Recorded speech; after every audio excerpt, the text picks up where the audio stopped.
Hello class and welcome back to our channel. तो जो हमारी लास्ट वीडियो थी उसमें हमने हीटरोट्रॉफिक न्यूट्रिशन किया था and we were just doing this. तो लास्ट टॉपिक पे हमने जो किया था उसका हल्का सा रिकैप लेते हैं। Recap was buccal cavity, salivary glands, इसमें से एक एंजाइम रिलीज होता है।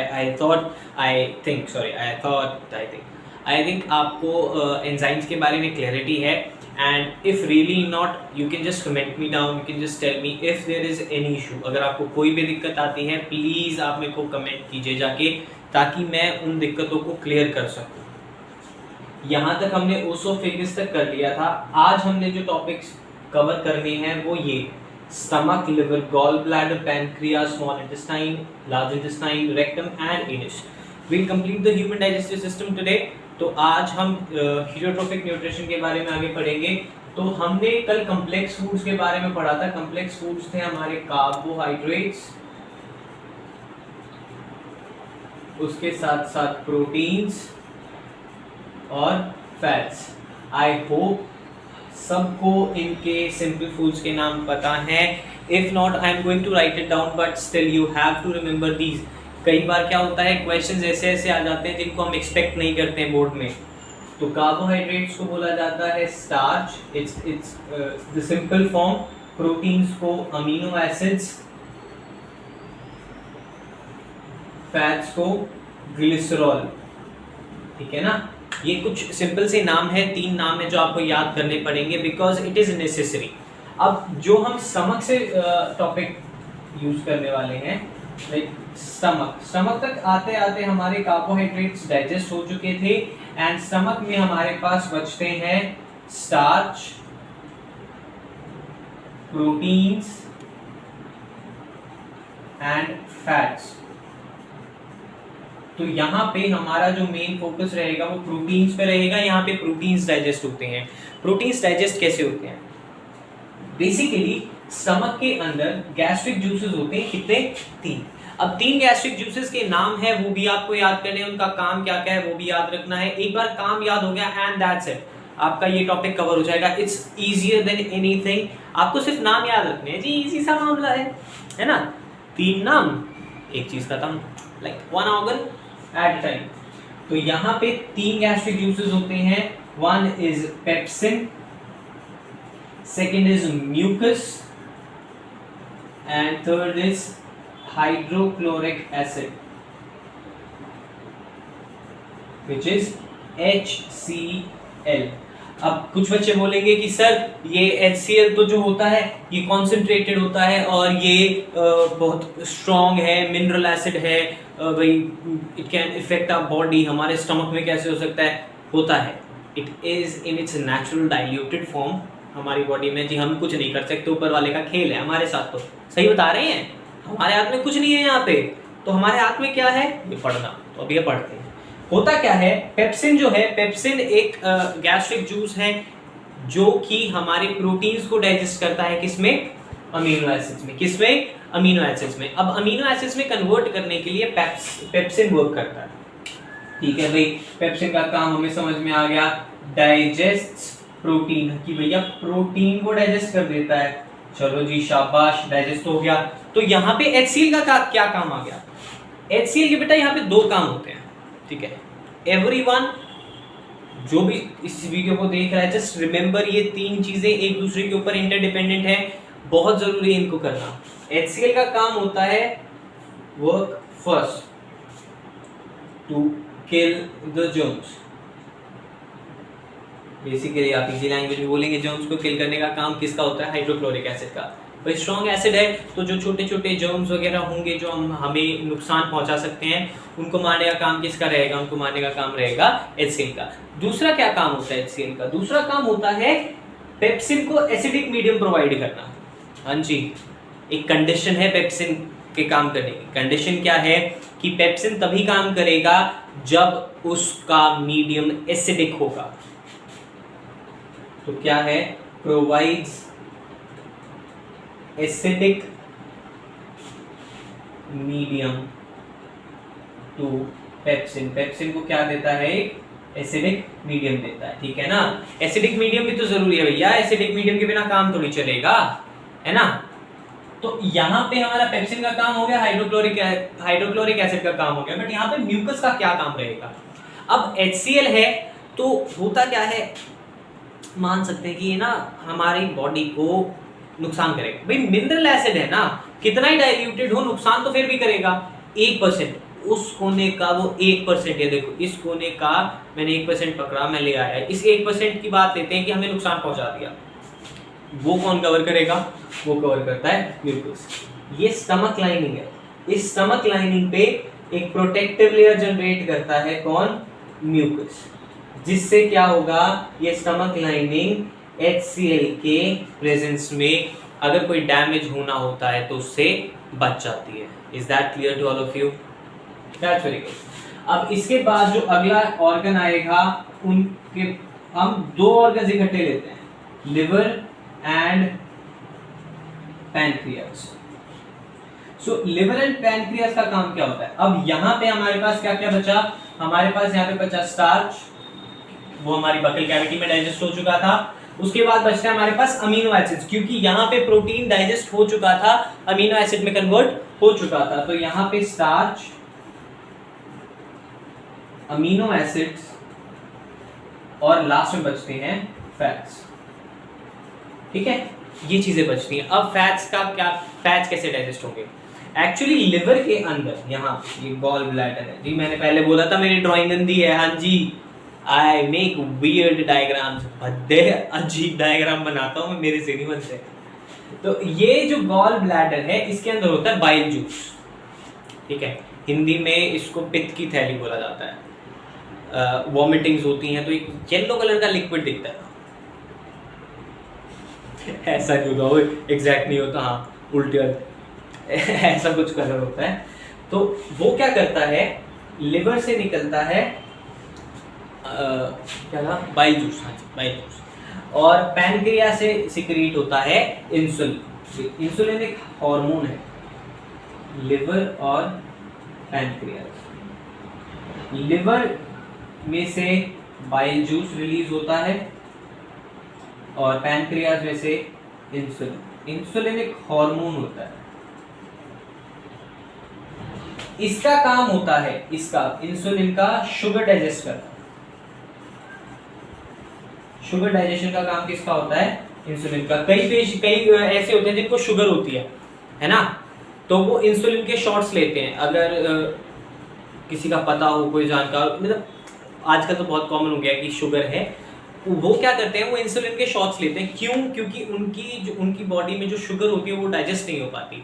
क्यों नहीं हो पाती? क्योंकि इंसुलिन रिलीज जो होता है, या तो वो होता ही नहीं है, या वो एप्रोप्रिएट अमाउंट पे नहीं होता। एक्यूरेट अमाउंट होती है कि हाँ इस लेवल पे सिक्रीट होना तो चाहिए ना। डाइजेस्ट कब होगा? सिक्रीशन के बाद डाइजेस्ट होगा। हाँ जी, वो सिक्रीट ही नहीं होगा तो डाइजेस्ट कैसे होगा? ठीक है, तो यहाँ पे इंसुलिन क्या डाइजेस्ट करता है? शुगर। एंड बाइल जूस क्या डाइजेस्ट करता है? बाइल जूस की हेल्प से हमारे जो फैट्स हैं वो कन्वर्ट हो जाते हैं ग्लिसरॉल में। तो यहाँ पे हमारे फैट्स भी डाइजेस्ट हो गए। ठीक है, you just note it down. हम ये डायग्राम रब नहीं करेंगे क्योंकि हमें हर चीज करनी है आगे आगे। यहां तक हमारा कंप्लीट हो चुका है, we have done till this point. ठीक है, please stick to your NCERT book और whatever book you are reading, just make it simple. आप ज्यादा कॉम्प्लेक्स ना कीजिए अपनी पढ़ाई को। प्लीज ये ध्यान रखिए, बोर्ड में आपकी जो टेक्स्ट बुक्स हैं उन्हीं से ही आपके क्वेश्चंस आते हैं, उन्हीं से ही आपसे पूछा जाता है। There is nothing out of the syllabus. ठीक है ना, आपके सिलेबस से बाहर कुछ भी नहीं होता। आपकी टेक्स्ट बुक जो आपके स्कूल में लगी हुई है, एनसीईआरटी लगती है मोस्ट ऑफ द स्कूल्स में। कई स्कूल्स होते हैं वो कॉम्प्लीमेंट्री बुक्स यूज करते हैं, उनमें से बोर्ड क्वेश्चंस नहीं देता है। वैसे प्रदीप की इतनी मोटी मोटी बुक्स आती हैं, इतनी मोटी मोटी। ठीक है, आई हैव रेड दोज, कोई फायदा नहीं होता है, वेस्ट है। अगर किसी ने 12th के बाद डॉक्टरेट वगैरह करनी है, एमबीबीएस है कि नहीं जी हम तो नीट करेंगे एंड विल गो फॉर आईआईटीएम्स के लिए तो नहीं होगा। ठीक है, डॉक्टर्स के लिए होगा। तो डॉक्टर्स के लिए होता है जो जिनका ड्रीम ही नीट है, उनको वो बुक्स पढ़नी चाहिए, but not at this point. आपको पढ़नी चाहिए जब आप अपनी नीट प्रिपरेशन करेंगे। ठीक है ना। अभी के लिए आपको क्या पढ़ना चाहिए, अभी के लिए आपको सिर्फ और सिर्फ अपनी टेक्स्ट बुक को फोकस करना चाहिए कि हाँ जी इतना है और इतना ही करा जाएगा, ठीक है ना, क्योंकि क्वेश्चंस उन्हीं से आते हैं। So just note it down quickly, फिर हम इसके आगे कवर करेंगे।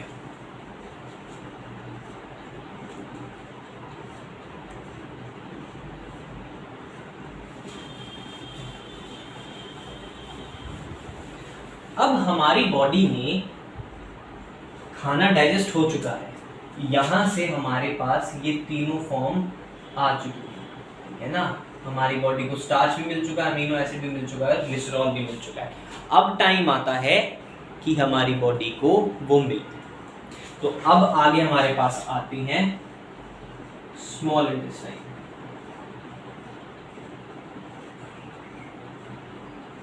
स्मॉल इंटेस्टाइन में क्या होता है जी, स्मॉल इंटेस्टाइन ना काफी लंबी होती है, ठीक है, और इसके अंदर विलीज होते हैं।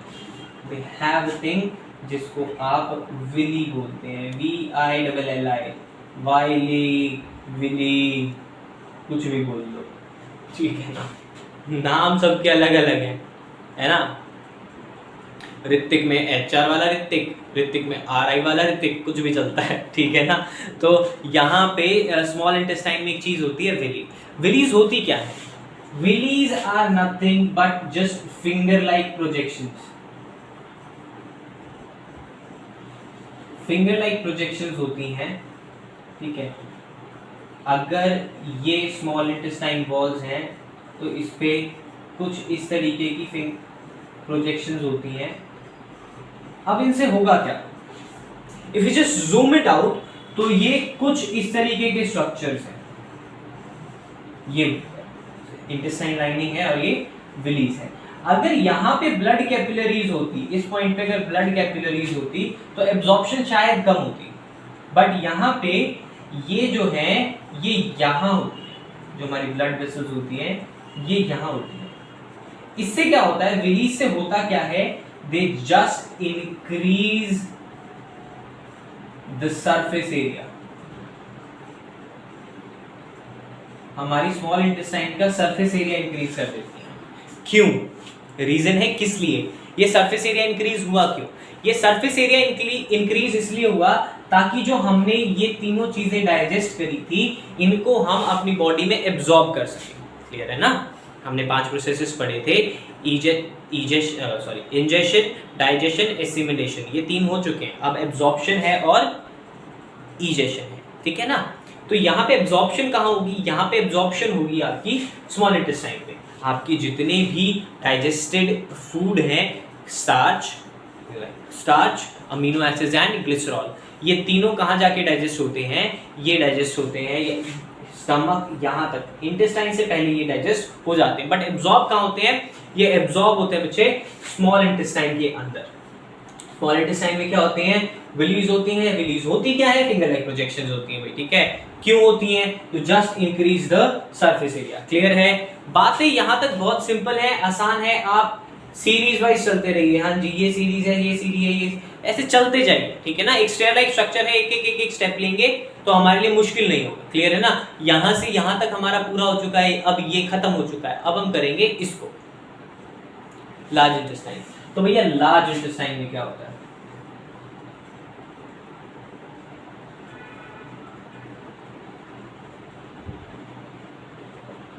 लार्ज, अब हमारे खाने में ना 2 चीजें बच जाती हैं, ठीक है। हाँ जी, बची हैं, अभी बचा है, हम बहुत कुछ खाते हैं, रोटी खा ली, सब्जी खा ली, उसके साथ चलो भी हम दाल भी खा ली, ठीक है ना। तो प्रोटीन भी मिल गया, कार्बोहाइड्रेट्स भी मिल गए, फैट्स भी मिल गए। अब बचता है वाटर और सॉल्ट। सॉल्ट और वाटर बचा है भैया, अभी नमक और पानी डाइजेस्ट नहीं हुआ है। नमक और पानी एब्जॉर्ब किया जाता है लार्ज इंटेस्टाइन के। ओहो, दिख नहीं रहा है यहाँ से, तो अब दिखेगा। हाँ जी, ये लार्ज इंटेस्टाइन में डाइजेस्ट होता है, एब्जॉर्ब होता है। बेसिकली यहाँ पे क्या होता है, एब्जॉर्ब होता है, absorption of salts and water, ठीक है ना। कई बार लूज मोशंस हो जाते हैं, है ना, लाइक इट्स ऑल लिक्विड है ना। तो वो किस लिए होता है, क्योंकि वहाँ पे स्मॉल इंटेस्टाइन की जो फंक्शनिंग होती है वो पुअर हो जाती है। वहाँ पे क्या होता है, वाटर और सॉल्ट्स जो होते हैं वो डाइजेस्ट या एब्जॉर्ब नहीं हो पाते, ठीक है ना। तो यहाँ तक आते आते टू दिस पॉइंट आपका सारा फूड एब्जॉर्ब भी हो चुका है, डाइजेस्ट भी हो चुका है, एब्जॉर्ब भी हो चुका है, एसिमिलेट भी हो चुका है, ठीक है। आपकी बॉडी उसको कंज्यूम कर भी चुकी है। अब क्या बचता है, अब बचता है टोटल वेस्ट। यहाँ पे रेक्टम जो है, रेक्टम कलेक्ट्स द वेस्ट, ठीक है ना। अब भाई वेस्ट कहीं जाएगा भी तो सीधा थोड़ी निकल जाएगा, एंड एनस इजेस्टेड, मतलब उसको बाहर निकालने का काम किसका है, उसको बाहर निकालने का काम है एनस का। सो यहाँ तक आज की वीडियो इतनी रहेगी। आपने आज की वीडियो में क्या देखा, आपने आज की वीडियो में ह्यूमन डाइजेस्टिव सिस्टम कवर कर दिया। ये चैप्टर लेंदी रहता है, आई नो। पीछे के chapters metals and non metals की 3-4 video, 5 video maximum, 6 video maximum, but I know ये चैप्टर उससे ज़्यादा जाएगा। I am breaking this chapter into small dividends, या हम स्मॉल पोर्शंस में रखेंगे इसको, वीडियोस पर लेंथ बढ़ा देंगे, जस्ट बिकॉज ताकि हम इस चैप्टर की एक एक चीज़ पढ़ सकें, ठीक है, एंड एक एक चीज़ हम याद रख सकें, ताकि हमें एग्जाम्स के टाइम पे we just go with through, ठीक है ना। अब यहाँ पे मैंने कल आपसे पूछा था, एक मूवमेंट होती है जो हमेशा ओसोफेगस में फूड को नीचे की तरफ धकेलती है।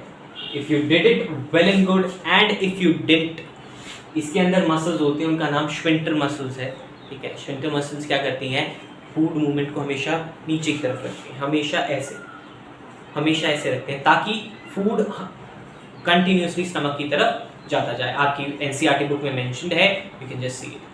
Thank you very much for watching. I hope आप सबको वीडियो समझ में आई होगी। If there is any query, आप कोई सजेशन देना चाहते हैं, anything you want, you can just comment me down and I will try my best कि वो चीज़ मैं पॉसिबल कर पाऊँ।